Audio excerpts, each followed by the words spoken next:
Hello అండి, అందరికీ నమస్తే. ప్రస్తుతం మనతో పాటు సీనియర్ జర్నలిస్ట్ భరద్వాజ్ ఉన్నారు. ఆయనతో మాట్లాడదాం. నమస్తే సార్. నమస్తే. సార్, ప్రస్తుతం పంజాగుట్ట పరిధిలో ఒక దారుణమైన సంఘటన చోటు చేసుకుందని చెప్పుకోవాలి. ఎందుకంటే ఒక పారిశ్రామికవేత్త ఆస్తి పంచివ్వలేదు అని చెప్పేసి మన్మడే వచ్చి చంపేశారు అని చెప్పేసి ఒక వార్త వస్తుంది. దీన్ని ఎలా చూడొచ్చు అంటారు? అంటే అంత ఆస్తులుండి కూడా ఇలా ఈ సంఘటన ఎలా? జనార్దన్ రావు గారిని ఆయన కూతురు కుమారుడు చంపేశాడు.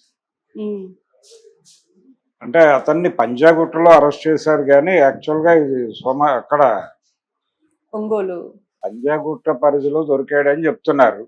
పంజాగుట్ట దగ్గర ఎక్కడో దొరికాడని చెప్తున్నారు. వెల్జాన్ గ్రూప్ చైర్మన్ ఆయన చాలా దాన ధర్మాలు కూడా నిర్వహించాడు. అంటే దాదాపు టీటీడీకి 40 కోట్ల పైన విరాళాలు ఇచ్చారని, తర్వాత ఇంకెక్కడో ఇంకో 40, అంటే ప్రభుత్వ ఆసుపత్రుల్లో సౌకర్యాలు కల్పించడానికి కూడా ఆయన విరాళాలు విస్తృతంగా ఇచ్చారని కూడా ఉంది, ప్రచారం జరుగుతోంది. అయితే ఆయన ఈ ఆస్తి పంపకాలకు సంబంధించి తన పెద్ద కుమార్తె కొడుకుకి ఇచ్చిన ప్రాధాన్యత ఇప్పుడు ఎవరైతే ఈ ఆయన మీద హత్య ప్రయత్నం కాదు, హత్య చేసేసాడు. ఈ హత్య చేసినటువంటి మనవడికి కొన్ని షేర్లు కేటాయించాడు ఆయన. ఈ షేర్ల కేటాయింపు అతనికి నచ్చలేదు, అతను ఘర్షణకు వచ్చాడు. జనరల్గా అది ఆయన సంపాదించిన ఆస్తి కాబట్టి దాన్ని ఎలా డిస్ట్రిబ్యూట్ చేయాలనేది ఆయన ఇష్టం, ఆయన విచక్షణ. ఎవరికి అప్పచెపితే ఈ గ్రూపు, అంటే ఇది కేవలం ఆస్తుల పంపకం మాత్రమే కాదు, వాళ్ళు నిర్వహిస్తున్నటువంటి ఇతర వ్యాపార వ్యవహారాలు, వాటి కొనసాగింపు, ఇవన్నీ కూడా దృష్టిలో పెట్టుకునే చేస్తారు. ఏది చేసిన అంటే అతను సమర్థుడు అని అనుకున్నాడు ఆయన. పెద్ద కుమార్తె కుమారుడు సమర్థుడు అని అనుకుని అతని చేతికి బాధ్యతలు అప్పచెప్పి ఉండొచ్చు. అతని చేతికి బాధ్యతలు అప్పచెప్పడం ఇతనికి నచ్చలేదు. రెండోది, ఇతను డ్రగ్ ఎడిక్ట్ అని కూడా చెప్తున్నారు పోలీసులు. డ్రగ్ ఎడిక్ట్ అవునా కాదా అనేది పక్కన పెట్టేస్తే, ఈ జనరేషన్లో చాలా మందిలో, ఒక పిల్లల్లో పర్టికులర్గా, ఏమీ లేకపోయినా, ఎవరు ఏమీ ఇవ్వకపోయినా, తల్లిదండ్రులు ఏమీ ఇవ్వకపోయినా మనం బతికేయగలము అనేటువంటి కాన్ఫిడెన్స్ ఉన్నవాళ్ళు తక్కువ. తల్లిదండ్రులు తమకేమీ ఇవ్వట్లేదు అనేటువంటి ఒక చిరాకులో ఉండే వాళ్ళ సంఖ్య పెరుగుతోంది. అంటే మా కోసం మీరు ఏం చేశారు అనే క్వశ్చన్. ఈ క్వశ్చన్ రావడానికి కారణం ఏంటంటే, వీళ్ళని చిన్నప్పటి నుంచి చాలా కేర్తో చూడటం వలన వీళ్ళు మా కోసం మీరేం అంటే ప్రతిదానికి వీళ్ళు డిపెండ్ అవుతున్నారు తల్లిదండ్రుల మీద, లేకపోతే వీళ్ళ ఆస్తుల మీద డిపెండ్ అవటం ద్వారా ఇది వాళ్ళ బాధ్యతగా చూస్తున్నారు, పేరెంట్స్ బాధ్యతగా చూస్తున్నారు. మాకు ఒక ఇల్లు కట్టించివ్వాలి, లేకపోతే మాకు రెంట్స్ వచ్చేటువంటి ఇల్లు కట్టించివ్వాలి, ఇలాంటి డిమాండ్స్ చాలా మిడిల్ క్లాస్ పిల్లలు కూడా చేసేస్తున్నారు. ఇదొక ఘర్షణగా మారింది. అంటే తల్లిదండ్రులు ఇస్తారా ఇవ్వరా అనే దాంతో పక్కన పెట్టేసి, వీళ్ళ జీవితంలో వీళ్ళు నిలబడి ఏం సంపాదించుకుంటారు వీళ్ళ కోసం అనే ఒక, అంటే తమ మీద తమకే ఉండాల్సినటువంటి నమ్మకం లేక ఆ బ్లేమ్ తల్లిదండ్రుల మీద వేసేయటం, తల్లిదండ్రులు ఇలా చేయటం వల్ల నా జీవితాలు ఇలా అయిపోతున్నాయి అనేటువంటి ధోరణి పెరుగుతోంది మిడిల్ క్లాస్లో. ఈ హయ్యర్ సెక్షన్స్లోనేమో మాకు ఆస్తిలో సరైనటువంటి వాటా రాలేదు అనేటువంటి గొడవ. ఈ ఆస్తిలో వాటా, పైగా కూతురు పిల్లలు, వీళ్ళు కూతుర్ల పిల్లలు, బహుశా ఆయనకు ఆడపిల్లలు మాత్రమే ఉన్నట్టున్నారు. అందుకని కూతుర్ల పిల్లలే ఆ ఆస్తికి వారసులు, అందరికీ సమానంగా ఇవ్వాలి అనేది కూడా డిమాండ్ కాదు ఆ కుర్రాడిది, ఎవరైతే హత్య చేశారో అతను. నాకు మేజర్ షేర్ ఇవ్వలేదు అనేది గొడవ. ఈ మేజర్ షేర్ ఇవ్వలేదు అనే ఉద్దేశంతో ఆయనతో ఆర్గ్యుమెంట్కి దిగాడు అతను. అంటే జరిగిన సంఘటన, ఆయన వాళ్ళ మదర్తో వెళ్ళాడు తాతగారింటికి. వెళ్ళిన తర్వాత అక్కడ చర్చ జరుగుతోంది. ఈ చర్చ సందర్భంగా ఆవిడ కాఫీ తీసుకొస్తానని కిచెన్లోకి వెళ్ళారు. ఆవిడ కిచెన్లో ఉండగా ఇతను అటాక్ చేశాడు తాత మీద. అటాక్ చేసి ముందే కత్తి పెట్టుకుని ఉన్నాడు, అతను ప్రిపేర్ అయి ఉన్నాడు. ఒకవేళ నా మాట చెల్లుబడి కాకపోతే తాతను చంపేద్దామని డిసైడ్ అయి మేబీ చెప్పుంటాడు, మీరు నా మాట వినకపోతే చంపేస్తాను అని కూడా చెప్పుంటాడు. ఆయన దాన్ని సీరియస్గా తీసుకొని ఉండకపోవచ్చు. ఏడిసావులే అనే పద్ధతిలో ఏదో మాట్లాడి ఉంటాడు ఆయన. వీడి ఈగో హర్ట్ అయ్యి వెళ్ళి అటాక్ చేసి దాడి చేస్తాడు. ఈ దాడి జరుగుతుండగా ఈ అరుపులు కేకలు విని ఆవిడ కిచెన్లో నుంచి వచ్చింది. వచ్చేసరికి అడ్డుకునే ప్రయత్నం చేస్తే ఆవిడ మీద కూడా దాడి చేశాడు. ఆవిడ కూడా గాయాలై ప్రస్తుతం హాస్పిటల్లో ఉంది ఆవిడ. ఈలోపు వీళ్ళ వాచ్మ్యాన్ ఎవరో వచ్చాడు అక్కడికి, అతని మీద కూడా అటాక్ జరిగింది. అటాక్ చేసి పారిపోయాడు. ఫైనల్గా దొరికాడు. అతను దొరికిన తర్వాత ఇప్పుడు అతని సైకలాజికల్ కండిషన్ ఏంటి అనేది చూడాలి. అతను డ్రగ్ అడిక్ట్ అయితే అయి ఉండొచ్చు. డ్రగ్ అడిక్ట్ కాబట్టి ఈ హత్యాకాండ జరిగింది అనే ఒక యాంగిల్లో చూసేస్తే సరిపోదు. ఇది కాదు, డ్రగ్ అడిక్ట్ కాబట్టి హత్యకు పాల్పడ్డాడు అనే దానికంటే కూడా ఇతను డ్రగ్ అడిక్ట్ కావడానికి ఇతని వ్యసనాలు, ఇతని జీవితము, ఇతని లైఫ్ స్టైలు, ఈ లైఫ్ స్టైల్ డిజైనింగ్లో వీళ్ళ పేరెంట్స్ పాత్ర, సొసైటీ పాత్ర ఇవన్నీ ఉంటాయి. అంటే దేనికి ఎక్స్పోజ్ అవుతున్నారు వీళ్ళు, ఎవరెవరితో ఏమేం మాట్లాడుతున్నారు, ఏ అభిప్రాయాలు ఎక్కించుకుంటున్నారు బ్రెయిన్లోకి పిల్లలు, వాళ్ళ బ్రాటప్ ఎలా ఉంటుంది, వాళ్ళలో తెలియకుండానే వాళ్ళు చిన్నప్పటి నుంచే ఎక్స్ప్రెస్ చేస్తారు. ఈ అభిప్రాయాలు ఉంటున్నాయి వీళ్ళల్లో అనేది అర్థమవుతుంది తల్లిదండ్రులకి. అయితే వీళ్ళు ప్రాపర్గా వినరు. వినక వాళ్ళల్లో పోగుపడుతున్నటువంటి అపసవ్యతల్ని అర్థం చేసుకుని వాళ్ళని ఇమ్మీడియట్గా గైడ్ చేయాలి. ఈ అభిప్రాయం కరెక్ట్ కాదు, నీకు ఎలా వచ్చిందో నీ బ్రెయిన్లోకి వచ్చింది ఇది, నువ్వు ఎక్స్ప్రెస్ చేసావు, కానీ వాస్తవం ఇది అని ఇమ్మీడియట్గా కరెక్షన్ మెకానిజం గనక పేరెంట్స్ చేయగలిగితే ఇలాంటి పిల్లలు తయారవరు. కానీ ఈ శ్రద్ధ పెట్టరు ఎవరు, పేరెంట్స్ బెటరు, టీచర్స్ అంతకంటే పట్టించుకునే పరిస్థితుల్లో లేరు ఇప్పుడు. దాంతో వీళ్ళు అదే అభిప్రాయాలతో పెరుగుతూ ఉంటారు. అంటే నిరంతరం మాకు అన్యాయం జరిగిపోతుంది అనేటువంటి ఒక అభిప్రాయంతో ఉంటారు. అంతే తప్ప అసలు ఈ ప్రపంచంలో ఏమీ లేకపోయినా మనం బతకగలం అనే ఒక కాన్ఫిడెన్స్ను నింపటంలో ఫెయిల్ అవుతున్నారు. దీనికి రకరకాల కారణాలు.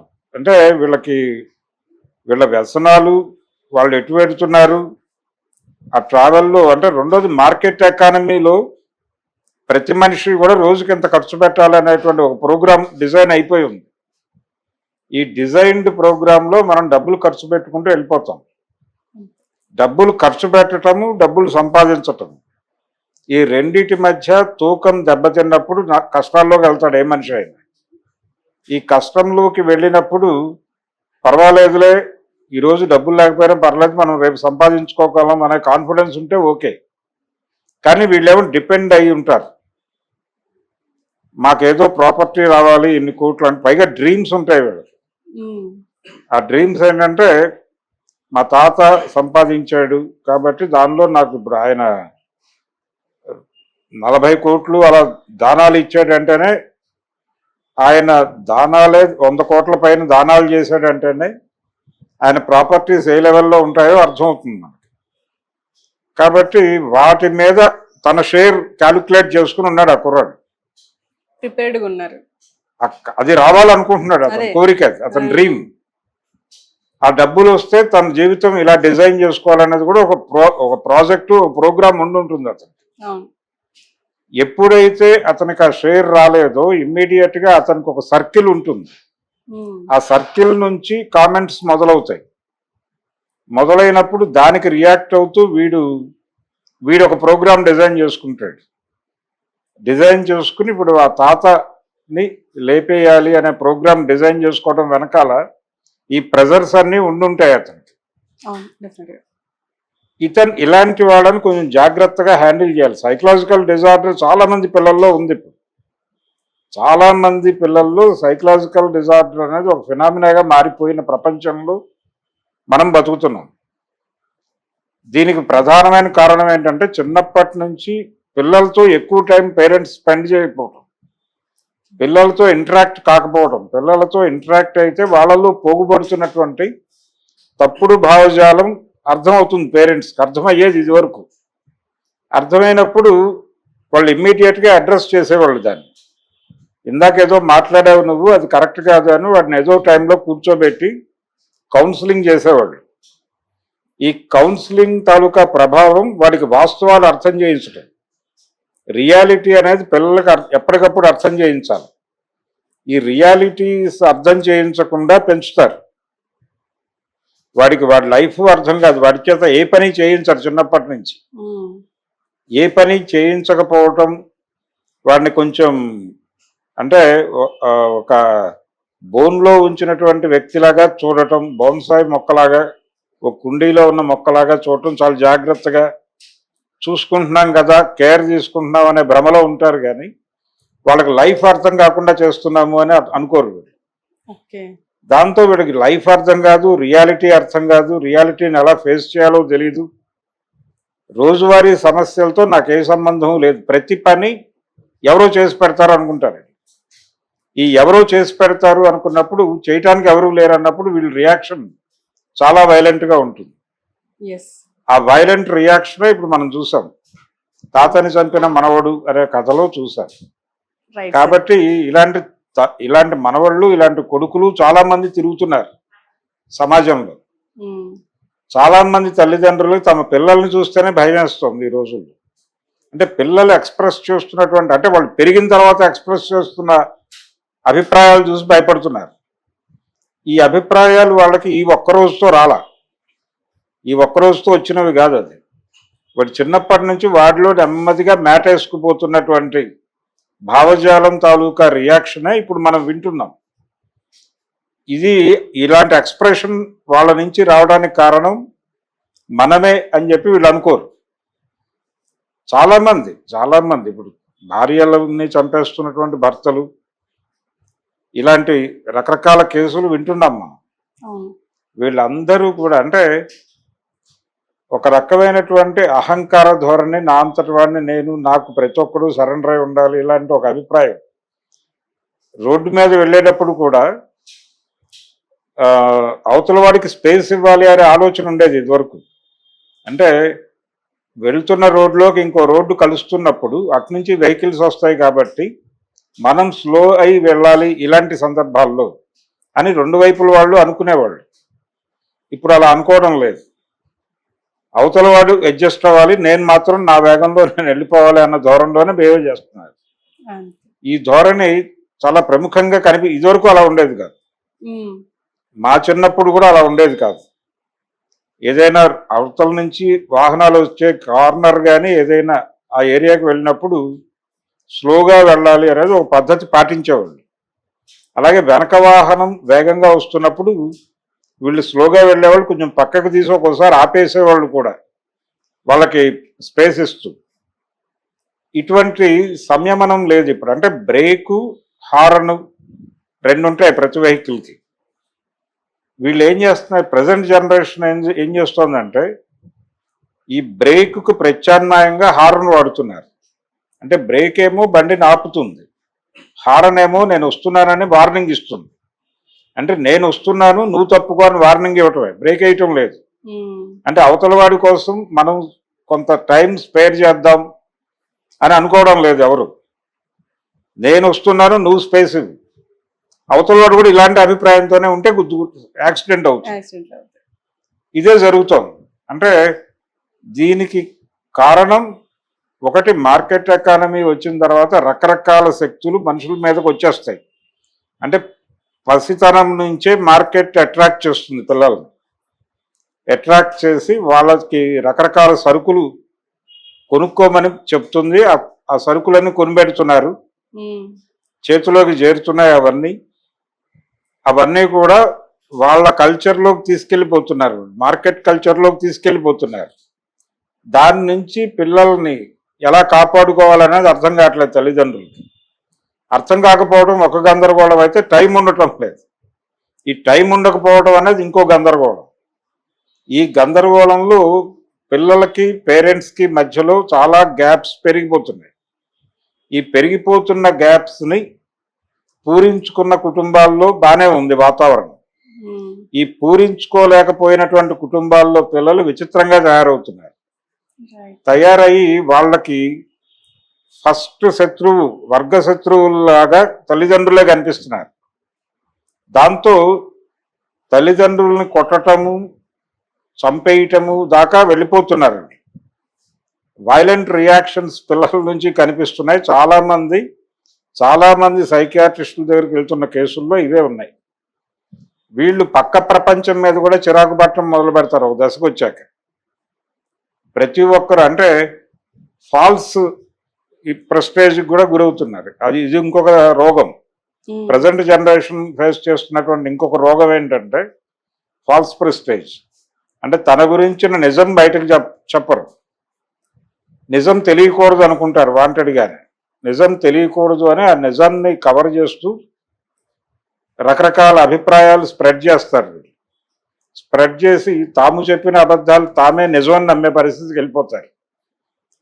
వెళ్ళిపోయి అవతల వాడు ఎవడైనా నిజం మాట్లాడినా వీడు అది అబద్ధం అనుకుని చుట్టుపక్కల ప్రపంచం అంతా తనకు వ్యతిరేకంగా కాన్స్పిరసీ చేస్తోంది అనుకుని ప్రతి ఒక్కరితోనూ ఘర్షణ పడతారు.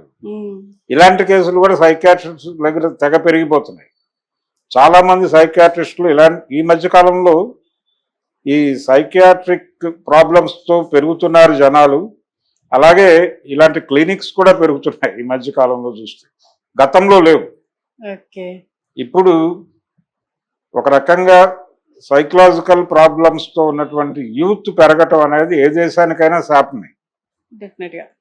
భారతదేశంలో ప్రస్తుతం ఇలాంటి పరిస్థితుల్లో జనాలు ఉన్నారు. పిల్లలు చాలా ప్రమాదకరమైన పరిస్థితుల్లోకి వెళ్తున్నారు. దీనికి రీజన్ మార్కెట్ ఎకానమీ ఒక రీజన్ అయితే పేరెంట్స్ మేజర్ రీజను. వీళ్ళ పెంపకంలో ఉన్న సమస్యలు, పిల్లల్ని ఓన్ చేసుకుని వాళ్ళలో దొరుకుతున్నటువంటి అపసవ్యతల్ని అర్థం చేసుకునే టీచర్స్ కూడా లేకపోవడం కారణం. టీచర్స్ కొంత అర్థం అవుతుంది. వాళ్ళు అంటే ఎక్కువ టైం వాళ్ళు ఇంటి దగ్గర కంటే అక్కడే పెరుగుతారు కాబట్టి వాళ్ళలో వ్యక్తమవుతున్నటువంటి కొన్ని దుర్మార్గమైనటువంటి అభిప్రాయాలు, ఆలోచనలు, సమాజానికి ఇబ్బంది కలిగించేటువంటి ఆలోచనలు దొర్లినప్పుడు వాళ్ళు దాన్ని ఎలా ఫేస్ చేయాలని ఆలోచించడంతో పాటు పేరెంట్స్కి హింట్ ఇవ్వాలి. మీ అబ్బాయి ఇలా బిహేవ్ చేస్తున్నాడు, ఈ బిహేవియర్ పెరిగితే ప్రమాదం అవుతుందని చెప్పాలి. చెప్తే వీళ్ళు కౌన్సిలింగ్ చేయాలి.